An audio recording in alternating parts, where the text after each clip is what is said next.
नमस्कार दोस्तों, ट्रिकी गुरु अमित गुप्ता के YouTube चैनल में आज आपका फिर से स्वागत है।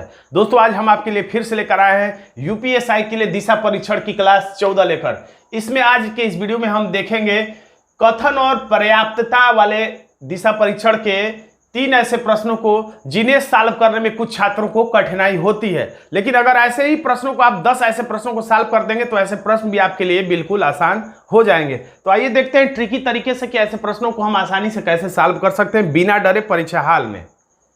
तो देखिए स्क्रीन पर यह पहला प्रश्न, देखिए इसमें लिखा हुआ है, प्रश्न में लिखा हुआ है गांव, ऊपर कुछ लिखा हुआ निम्नलिखित प्रश्न में 3 कथन 1, 2 और 3 शामिल हैं। आपको यह तय करना है कि क्या कथनों में दी गई जानकारी उत्तर देने के लिए पर्याप्त है। सभी कथन पढ़े और उत्तर दे। प्रश्न अब क्या लिखा है, गांव एफ से किस दिशा में है।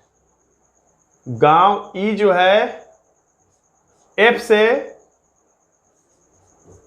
किस दिशा में है, यानी एफ और ई के बारे में जानकारी यहां पर पूछा जा रहा है। सीधे सीधे कहा जाए तो यही बात है, यानी गांव ई एफ से देखा जाए। मैंने सापेक्षता वाला भी बात बताया था और 8 दिशाओं के बारे में भी मैंने बताया आपको। अगर वो सारे वीडियो आपने देखा है तो इन प्रश्नों को सॉल्व करने में आपको कोई दिक्कत नहीं होने वाली है। तो अब लिखा है, देखिए ई और एफ में संबंध पता होना चाहिए। तो पहला जो जानकारी है इसमें लिखा हुआ है कथन में, गांव पी सी ई तथा एफ, पी लिखा है, सी लिखा है, ई लिखा है और एफ भी लिखा है, यानी ई और एफ वाली जानकारी इसमें है। यानी कि ई और एफ के बीच में कुछ संबंध हो सकता है, इसमें से निकाला जा सकता है, संभव है। अगर तर्क कथन 2 वाले को अगर देखा जाए तो इसमें ई और ए है, ई और ए है, जबकि यहां पर ई और एफ के बारे में जानकारी पूछ रहा है। यहां पर कथन 2 में केवल ई और ए के बारे में जानकारी है। तो इतना तो कंफर्म है कि केवल 2 से अकेले केवल 2 से हम ई और एफ की जानकारी नहीं निकाल सकते हैं। अब जबकि कथन 1 से संभव है कि ई और एफ के बीच में जानकारी शायद निकल जाए। अब तीसरा कथन को देखते हैं, गांव ए एफ से दक्षिण में, यानी ए और एफ के बारे में जानकारी दे रहा है, जबकि यहां पर ई और एफ के बारे में पूछ रहा है। यानी कि अकेले केवल 3 भी पर्याप्त नहीं है कथन उत्तर देने के लिए। यह भले ही हो सकता है क्योंकि ई और एफ है तो ई और एफ इसमें है दोनों में, तो हो सकता है दूसरा और तीसरा दोनों निष्कर्ष, दोनों कथनों का चित्र बनाने पर हमें कुछ पर्याप्त उत्तर मिल जाए, लेकिन अकेले ये दोनों उत्तर देने में असक्षम है। यहां पर मैं आपको आराम से विस्तार से समझा रहा हूं, लेकिन जब समझ जाएंगे आप तो आराम से ऐसे प्रश्नों को तेजी से भी सॉल्व कर ले जाएंगे। तो अब हम बारी बारी देखते हैं, अकेले ये दोनों उत्तर देने में सक्षम नहीं है। पहला वाला उत्तर दे भी सकता है, नहीं भी दे सकता है। ये नहीं कि ई और एफ जानकारी है तो कन्फर्म है कि ई और एफ के बारे में कुछ ना कुछ संबंध निकल जाएगा। हो सकता है ई एफ की जानकारी देने के बावजूद भी ये उत्तर ना निकले इससे। तो अब हम देखते हैं चित्र के माध्यम से बना के, गांव पी सी के पश्चिम में है लिखा है, तो आप पी को पहले मत बनाइए। ऐसे में आपको आसानी होगा कि आप दूसरा वाला नाम पहले लिख दिया करिए। जैसे इसमें लिखा है गांव पी गांव सी के पश्चिम है, तो आप सी बना दिया करिए, इससे आपको थोड़ी सी मदद मिल जाएगी। सी बना दी, अब आपको समझने में आसानी होगा कि गांव पी सी के किधर है, तो पश्चिम में है, तो यानी यहां पर आप पी लिख देंगे। और दूरी कुछ दिया नहीं गया रहता, इसलिए अंदाज से थोड़ी सी दूरी आप बना दिया करेंगे। और ये दूरी इतनी है, इतनी भी हो सकती है, इतनी भी हो सकती है, सब मान के चलना है। अब लिखा है और, यहां पर मैंने बताया है कि वाक्य अगर और तथा किंतु लेकिन परंतु कुछ से जोड़े तो यानी कि पहले वाले नाम के बारे में अभी जिक्र किया जा रहा है, और वाक्य जो से जोड़े तो इसका मतलब होता है दूसरा नाम, या सबसे अच्छा है कि जो का मतलब होता है जो से ठीक पहले आप जाएंगे और जो भी नाम दिखाई दे उसी के लिए बात कही जा रही थी। यहां पर और से कहा जा रहा है, और का मतलब हो गया किसके लिए पहला वाला वाक्य था, तो पहले पीछे हम लोग जाते हैं तो लिखा है गांव पी, यानी इसको कहानी का हीरो बनाया गया। गांव पी के बारे में जानकारी दी जा रही कि गांव पी सी से पश्चिम है, यानी पी की जानकारी दी जा रही थी। या कह सकते पहला नाम पी है तो और से वाक्य जोड़ रहा है, यानी कि कहानी अभी पी की ही चल रही है, यानी पी के बारे में बात कर रहा है। यानी कि और गांव ई के उत्तर में, यानी यही पी ई के क्या है, तो उत्तर में देखिए यही पी ई के उत्तर में हो गया, क्योंकि यहां पर हमने लिखा है वाक्य और से जोड़े, तो चाहे तो और को काट के वहां पर पहला वाला नाम लिख सकते हैं। तो पहला वाला नाम पी है, तो और का मतलब पी गांव ई के उत्तर में है। तथा गांव एफ, फिर तथा से जोड़ा है, तथा का मतलब फिर हुआ पहला वाला नाम। तो पहला नाम क्या है, देखिए गांव पी लिखा है, यानी कि पी के बारे में अभी भी जिक्र जारी है। जैसे कहा जाए कि राम लक्ष्मण से बड़े हैं और शत्रुघ्न से छोटे हैं, यानी कि अभी राम ही की कहानी चल रही है। अब लिखा है तथा गांव एफ के पूर्व में है, यानी यही पी, या और काट के वहां पर लिख दीजिए पी तो समझ में आ जाएगा, यानी यही पी एफ के पूरब में है, यानी एफ के, देखिए ये पूरब में हो गया, यानी सापेक्ष दिशा वाला। अगर आप मेरा वीडियो देखे होंगे तो ये सब बनाने में आपको दिक्कत नहीं होगी, फिर भी मैं डिटेल में आपको बता के समझा रहा हूं। अब हम क्या देख सकते हैं कि इससे हमें कुछ उत्तर प्राप्त होता है इस पहले वाले कथन से। तो देखिए इसमें लिखा हुआ है, हमें पूछा गया था ई एफ से, देखिए शुरू में ही प्रश्न में लिखा है गांव ई के बारे में जानकारी पूछी जा रही है। एफ से मैंने बताया था जहां पर से का है वहीं पे प्लस का निशान बना के कल्पना करना चाहिए कि अगला नाम, यानी यहां पे प्लस बनाएंगे तो अगला नाम किस दिशा में है, तो ये है दक्षिण और ये है पूरब, यानी कि दक्षिण पूर्व हमारा आंसर आएगा। तो दक्षिण पूर्व, यानी इससे हम पहले वाले कथन से हम पहला वाला कथन पर्याप्त है उत्तर देने के लिए जो प्रश्न पूछा गया है। तो खैर पहला वाला कथन पर्याप्त है, लेकिन अब हम पहले ही बता चुके हैं दूसरा अकेले में संभव नहीं है कि उत्तर दे दे और तीसरा भी अकेले संभव नहीं कि उत्तर दे दे। तो अब दूसरा और तीसरा दोनों का सम्मिलित रूप से हम लोग बनाकर चेक करते हैं। तो लिखा है गांव ई ए के पूरब में है, तो पहले हम लोग यही बना ले रहे हैं, गांव ई ए के पूरब में है। देखिए गांव ई ए के पूरब में है। फिर तीसरा वाले में देखिए, ये तो दूसरा हमने बनाया, अब तीसरा इसी में हम लोग जोड़ दे रहे हैं, दोनों जोड़ के इसमें हम लोग बना रहे हैं गांव ए, यानी ये गांव ए एफ के दक्षिण में है, यानी एफ यहां कहीं होगा, गांव ए एफ के दक्षिण में है। तो देखिए इससे क्या हमें निष्कर्ष एफ और ई के बारे में जानकारी मिल रहा है, तो सही है। देखिए एफ के हिसाब से, यानी एफ के पास प्लस का निशान बनाने से देखिए ई अभी भी दक्षिण पूर्व ही हमारा आंसर आ रहा है। ये भी याद रखिए कि ई और भी इधर अगर होता बना दे हम लोग, क्योंकि दूरी तो दिया गया नहीं है, तो ई यहां भी बनाए यहां भी बनाए, या और थोड़ा नीचे कर दे, नीचे तो खैर नहीं कर पाएंगे, एफ को भी यहां बनाए चाहे और ऊपर भी कर दे, फिर भी हमारा आंसर ई के लिए दक्षिण पूर्व ही आएगा, यानी हमारे उत्तर पे कोई असर नहीं पड़ेगा। तो अब देखते हैं तो इसके हिसाब से हमारा कौन सा उत्तर सही होगा। तो लिखा है विकल्प में 2 और 3 दोनों कथनों में दी गई जानकारी कुल मिलाकर उत्तर देने के लिए पर्याप्त है। तो सही बात है, दूसरा और तीसरा तो उत्तर देने के लिए पर्याप्त है, लेकिन पहला वाला भी तो कथन उत्तर देने के लिए पर्याप्त है, इसलिए हमारा ये पूरा आंसर विकल्प ए नहीं देता है। विकल्प बी पढ़ते हैं, तो लिखा हुआ है कि 2 और 3 दोनों कथन में दी गई जानकारी कुल मिलाकर, 2 और 3 में, ये वाला 2 और 3 में दी गई जानकारी कुल मिलाकर अथवा केवल कथन 1 में दी गई जानकारी उत्तर देने के लिए पर्याप्त है। तो ये पूरा सही है, यानी बी हमारा आंसर हो, क्योंकि ये कह रहा है कि ए भी उत्तर देने में पर्याप्त है और 2 और 3 मिलकर भी उत्तर देने में पर्याप्त है, यही हमारा आंसर। सी में लिखा है 1 2 3 तीनों कथनों में दी गई जानकारी जब पढ़ेंगे तब उत्तर मिलेगा, जबकि ऐसा नहीं है।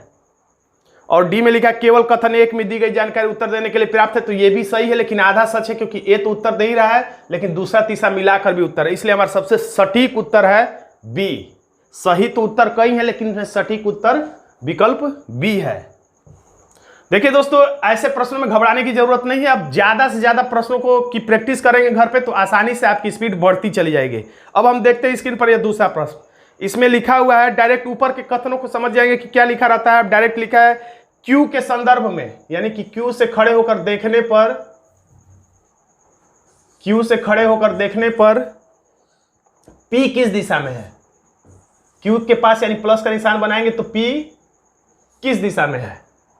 तो अब देखें, यानी कि क्यू और पी की जानकारी जिसमें होगा वही हमें उत्तर दे सकता है। तो पहले ट्रिकी तरीके से हम लोग देख ले, पहला, दूसरा और तीसरा। तो पहला देखें, पहले में क्या है, पी है, एक्स है, बी है, यानी पी लिखा है, एक्स लिखा है और बी लिखा है और क्यू भी लिखा है, और बी भी लिखा है, यानी कि पी भी है और क्यू भी है, यानी कि एक से उत्तर निकलना संभव है। निकलेगा कि नहीं ये बाद में पता चलेगा। अब दूसरे में देखें, तीसरा तो है ही नहीं, इसमें लिखा है पी भी लिखा है, बी भी लिखा है, एक्स भी लिखा है, क्यू भी लिखा है। हम पी और क्यू इसमें भी है, इसलिए इससे भी हम उत्तर प्राप्त कर सकते हैं अकेले, लेकिन निकलेगा कि नहीं निकलेगा अब हम जब इसे सॉल्व करेंगे तब पता चलेगा। अभी तक तो हम इसे सरसरी निगाह से देख रहे थे कि किससे निकल सकता है किससे नहीं। अब पहले वाले का हम लोग चित्र बनाते हैं। लिखा है पी स्तंभ पी एक्स के, तो पहले हम एक्स ही लिख ले रहे हैं।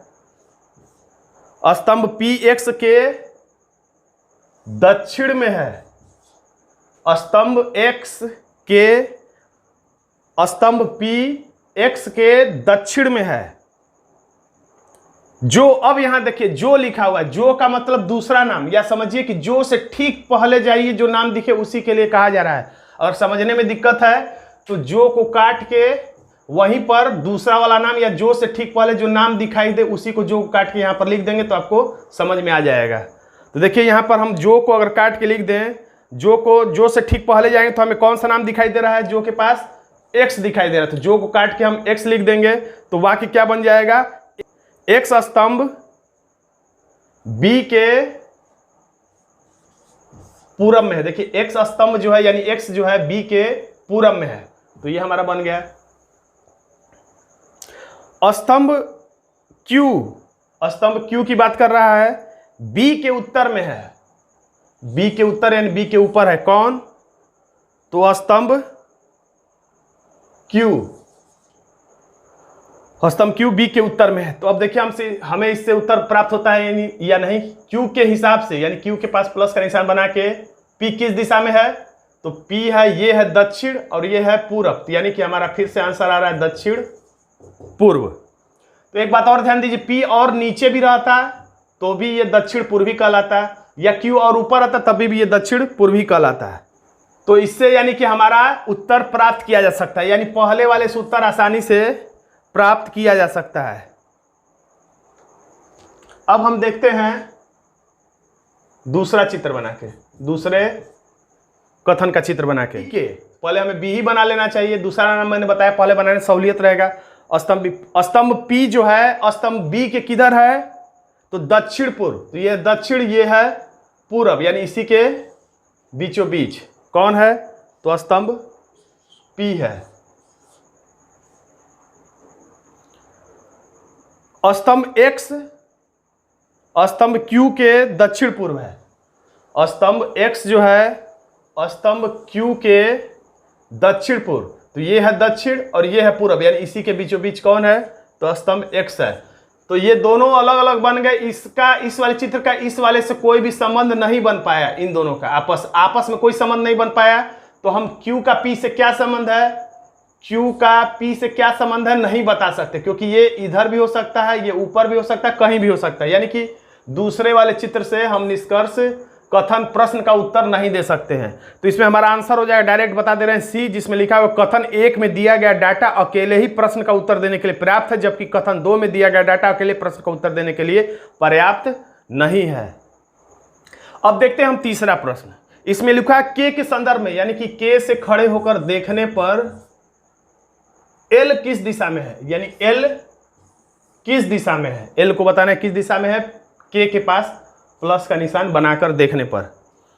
तो अब हम ट्रिकी तरीके से पहले देख लिया जाए, कुछ जानकारी मिल सके तो, कि के और एल की जानकारी कथन 1 में है, तो लिखा है आर पी और एक अक्षर लिखा है के, आर पी के।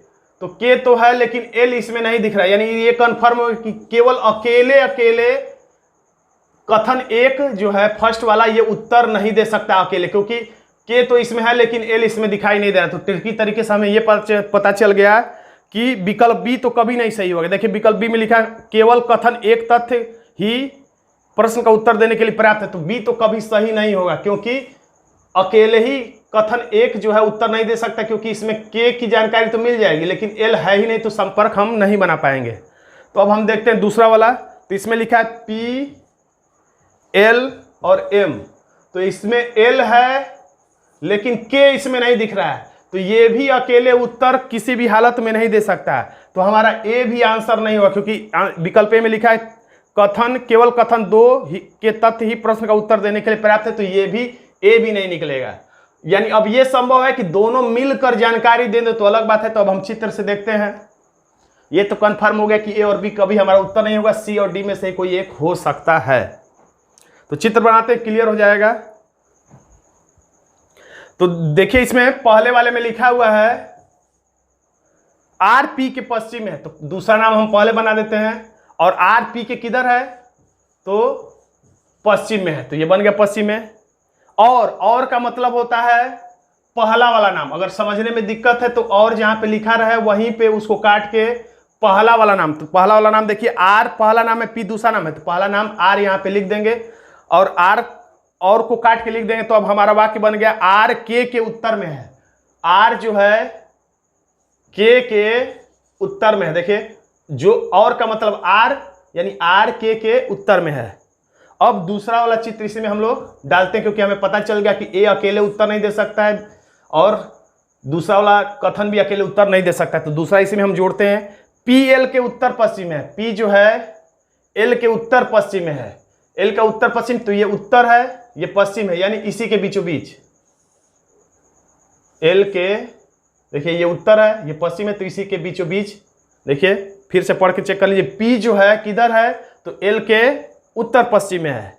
और का मतलब पहला वाला नाम।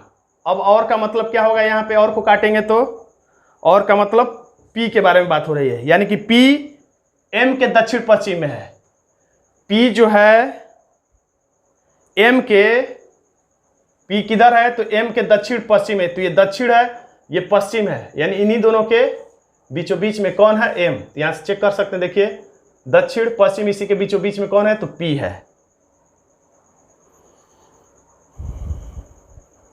तो अब देखिए इससे हमारा क्या निष्कर्ष निकल सकता है, के हिसाब से, यानी के पास प्लस का निशान बना देंगे यहां पे, तो एल किस दिशा में, तो आपको लग रहा होगा कि ये पूरब में है, लेकिन ये कंफर्म नहीं है क्योंकि मैंने बताया था कि ये दूरी यहां पे कंफर्म नहीं है।